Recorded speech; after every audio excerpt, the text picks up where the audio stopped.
Welcome to Virtual Scale Modelling. For my next build, I'm building this Airfix Russian T34, scale 1 to 76. This is part of the Airfix collection, classic collection.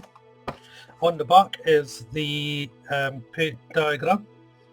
So there's only one variant as far as I can see, unless the instructions have another variant for it, but I doubt it since it's an OK.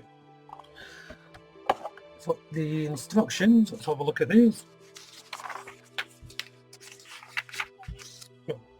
All the decals are there, the sheets are. Yeah, it's just the one page again for this. It's a very simple kit to build. So it looks like you have an option for two different types of gun maybe there. I'll have a look at that when I get into it. I can't see the decal, which is annoying. Inside the kit we have the track, which is different from the other tracks that they've been doing. That's interesting. There are two sprues. At a glance, everything is there that should be there. Nicely molded. There's a little bit of flash on them, but nothing to worry about. So I won't get this primed, and we'll get on with the build. I'm beginning with the tracks, and I'm using Umbro 113 Rust as the base colour once more.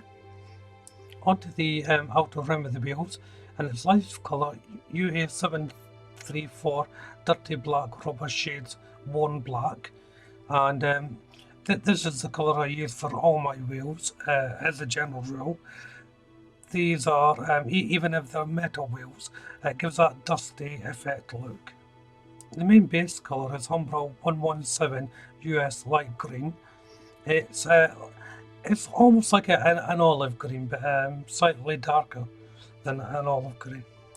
Back onto the tracks now, and the top coat is Umbro's 53 gunmetal, and I'm just spreading this quite thinly over the rust colour to give that metal shine look. The wheel construction is quite simple. It's two wheels, one inner and one outer wheel. Both of them are different, so it is difficult to get them mixed up. Just push the back wheel on first, then the top wheel on afterwards. There's no need to open up the recess hole here. They just fit in the location pin quite easily. Don't cement them if you want them free moving. I have laying them in a diorama, so I'll be cementing them, as you can see. Onto the tracks now. You have to separate these. I remember the first time I ever done one of these kits, I didn't realise I had to separate the tracks. I was not happy and contacted Airfix because they only provided one track in the kit. I felt a fool afterwards. So this is why I keep on saying these processes, just so that you know what has to be done. So after joining it, it's time to heat up my paint stirrer. This is a metal paint stirrer, and this just applies a little bit of heat to the joint, for the rubber joint, and flattens out the rubber to weld it together. And once it's cooled down, there's a simple case of stretching the track over the wheels. This track was really nice to handle and stretch over. It's one of the better ones I found doing these kits. Onto the main construction now, laying down the tracks onto the main hull. These run just underneath the hull. There's a long strip, location strip to guide you in. If you place your cement on this and just hold it in position for a minute, if that, you should secure it. And once both tracks are on, it's a simple case of placing the underside or belly onto the tank. That just clicks into place. You may have to hold it for a minute until the glue sets. In truthful, I never held it long enough. When I was building it, I found that the seam had opened up slightly. That was easy to fix, but it's worth mentioning that you should make sure it's bonded properly. So now I'm putting on the all the little side parts that go on here. There's one or two to go on, not too small, quite a nice little size. There's 4 little bars that go on first of all, and then a cylindrical shape thing you put on. This comes in 2 halves. You have to put the two halves together before attaching it to the tank. There is a recess hole there for it to go into. Next is all the little parts at the front of the tank, such as the headlights, gun, and the brackets for the cables. These are tiny little parts, so you can see here. The gun is the biggest part that goes in, but first of all, you have to put in these two little cable latches that go on. They're tiny. Be careful because it's easy to lose them. I would recommend putting the smallest ones on first before you put the gun on. It just gives you a bit more room to place the smaller ones on. For the light, there's no recess hole for this. It's just a flat piece of moulding on it. So it's better to make your own recess point. So I'm just using my pin vise here to create a little hole to place it in. And once that's done, you can see how small it is. It's just a matter of placing it into the hole that I've made. It's better doing it this way than trying to adhere it to a flat surface. Next, there's two little track armor parts that have to go in. These have a little location points on the side that gets cemented. I found that one of them stuck out too much, so it was better just to cut that off and lay it down flat onto the next to the track. It didn't actually make much difference to the position of it because it's not a moving part or anything, but this way I'll actually sit flush instead of being a little bit out from the track. So this is where I noticed I hadn't quite managed to close the seam, so I'm just readdressing that now. And then it's the two exhausts at the back to go on.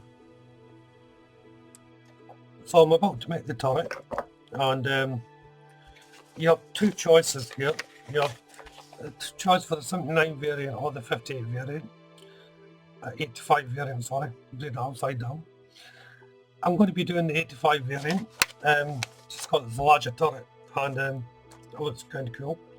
So putting the gun in, there's a little recess point there that holds the gun in position, a little bit of cement.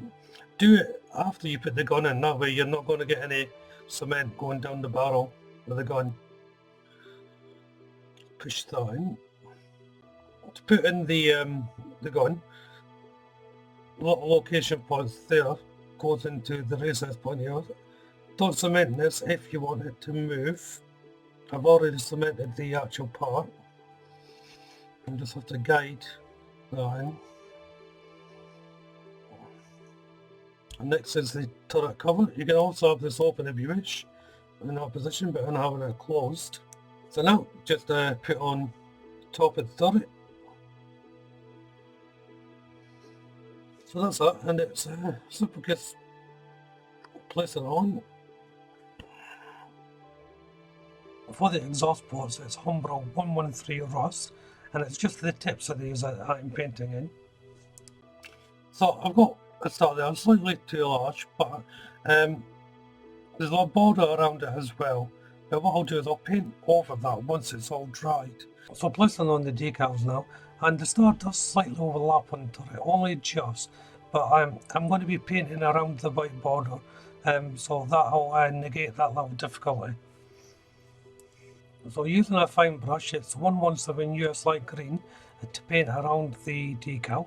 If you're going to do this, make sure the decal's dry first before you do it, or you'll end up ripping your good decal even if you've been very gentle with it. Now what I've got here is Humbrol 34 white, and I've thinned this down very thinly, so it's almost like a wash, and I'm just applying this all over. This is going to be in the setting of my diorama. It's going to be a wintry cold setting, and not necessarily snow, but it's going to be in a cold looking setting, so hence the whitewash. This is also a very good way to weather a tank as well. If you want a heavy weathering, do a colour that is slightly lighter than your base colour, thin that paint down, and then wash it over the actual vehicle. So the first wash is done on the base, and it's time to do the turret, and it's the same again. This is also good to do after you've done your decals as well, because you want your decals to be in the same um, standard as the paint. You don't want your decals to set up over your paint, especially if you're weathering it quite heavily. Now I'm going over with Tamiya's Weathering Master B and Tamiya's Master C, and I'm going using the soot component from the B and the gunmetal component from the C, and I'm just going over some raised areas here. I'm also going to use a little of the burnt red or rust as well, just to highlight areas. Now I'm doing this over the white coat because I want a little bit more of this to stand out. If you find that you've done it too much, which to be honest with you I did a little bit, then all you have to do is apply a second white coat. The paint is thin, so it will not cover it entirely. I will just dull it down and blend it into the model. And I'm using the same process for the wheels, putting the whitewash in. Slightly different this time though. I'm putting the whitewash in quite thickly on each wheel. I'm then taking a dry brush, then passing it over the wheels, so it goes onto the tread marks, as well as a little bit on the actual track itself to give that weathering all over weathering effect. So after a bit of weathering, that brings the build to an end. If you haven't done so already, why don't you check out the channel for the other 176 in the series, or indeed the other content on my channel. Subscribe to the channel for future updates, hit that like button, or of course leave a comment. But for now, thank you all very much for watching. Bye bye.